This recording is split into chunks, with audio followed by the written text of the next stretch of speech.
Hello guys good morning welcome back to my new blog.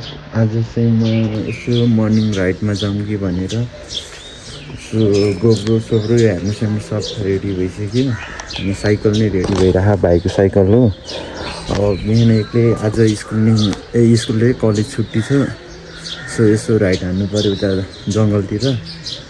अनि यो cycle पनि sale गर्ने भनेको छौँ। खै आज म तल यहाँबाट उता विष्णुमती जान्छु, विष्णुमती त्यो जङ्गलको बाटो हुँदै जान्छु। अनि सो अब त्यहाँबाट हात्तीगढा हुँदै माथि आउँदाखेरि चाहिँ जसले अब त्यो साइकल पसलमा सोध्छु, साइकल नै बेचिदिने भने भाइले साइकल त्यति चलाउँदैन, चलाउँदा भने पनि चलाउँदैन। ऊ अहिले बाइक चलाउने भइसक्यो, सो साइकल चलाउँदैन। त्यही भएर फर्स्टमा सिक्नको लागि किनेको थियो, धेरै भएको छैन, त्यही 6 महिना जति भयो होला, तर चलाएकै छैन राम्रोसँग। सो त्यही हो गाइस। अब योभन्दा अगाडिको चाहिँ गोब्रोबाट म भ्लग बनाउँछु, त्यही हो।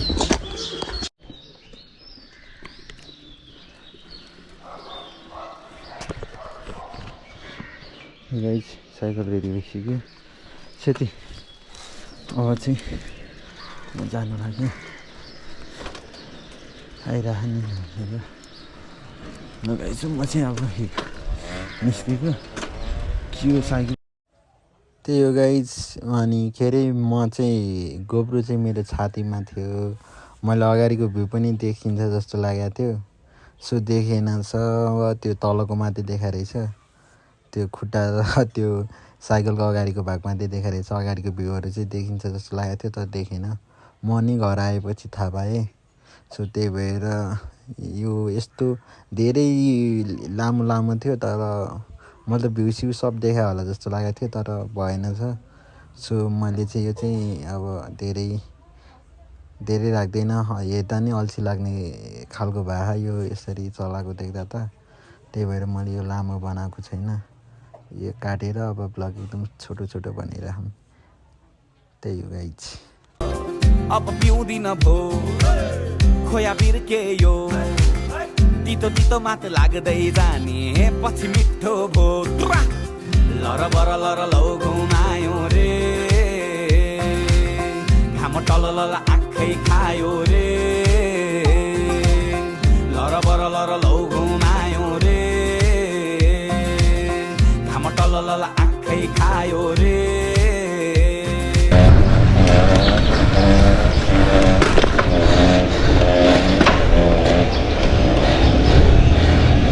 यो त भान्छ अरे।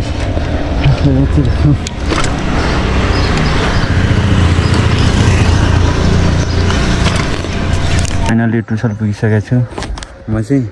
अब चाहिँ फेरि अब त्यही 10 मिनट जति लाग्छ होला।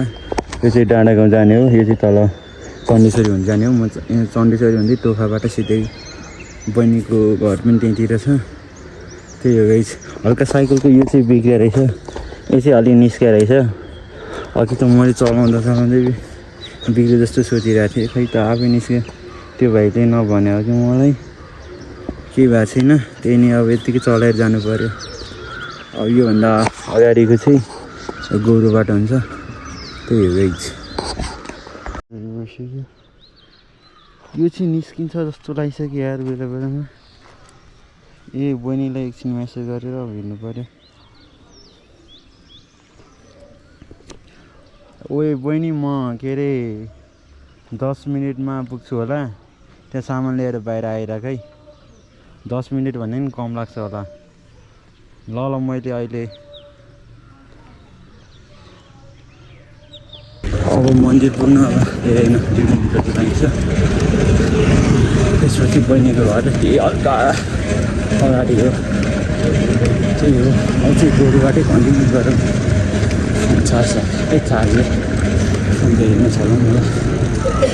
दुःख चाहिँ इन्ट्री गरिसकेँ। यो 5 मिनट लागिसक्यो गाइस। म बसेको छु, फेरि गेट बन्द रहेछ, कसरी जाने। कल गऱ्यो भने फेरि मेरो नम्बरमै चाहिँ त्यो बहिनीको नम्बर चाहिँ छैन रहेछ, मेरो अर्को सिममा थियो। यो एनसेलबाट चलाएको थिएँ, तर अनलाइनबाट गरेको इन्स्टामा कलै उठाएन। के गर्नु होला, बोलाउँ भने टाढा के गर्ने यार टेन्सन आइसक्यो मलाई टेन्सन यो साइकलको उसले पनि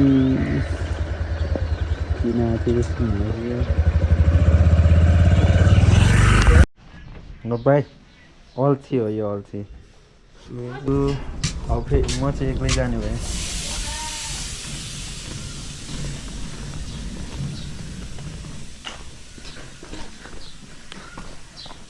अब अर्को बेला हालै एकछिन जानुपर्छ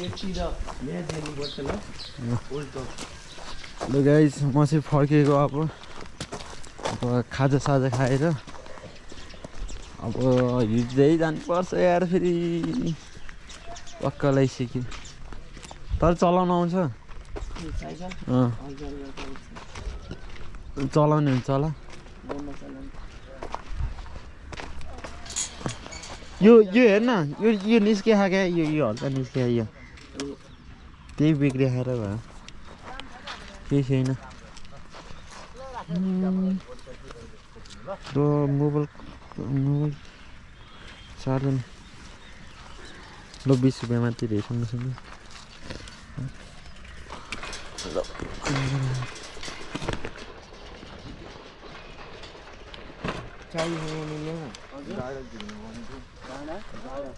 ल परेश गएको है भाइ म चाहिँ फर्छु है भाइ नि जाने भनेको थियो अब फेरि पछि भाइ पछि कोसँग आउँछ भनेर उ भयो guys thank you for watching this blog आजलाई यो ब्लग इन गर्न चाहन्छु अनि यो साइकल किन्न मन छ भनेपछि म यहाँ भाइको नम्बर दिन्छु अनि मेरो फेसबुकमा पनि म पेज हाल्छु यो कोही किन्ने मन छ भनेपछि कन्ट्याक्ट गर्नु होला थ्याङ्क्स फर वाचिङ लास्ट थरी लाग्यो अहिलेलाई चाहिँ इन हानिदिउँ होला bye bye tata see next blog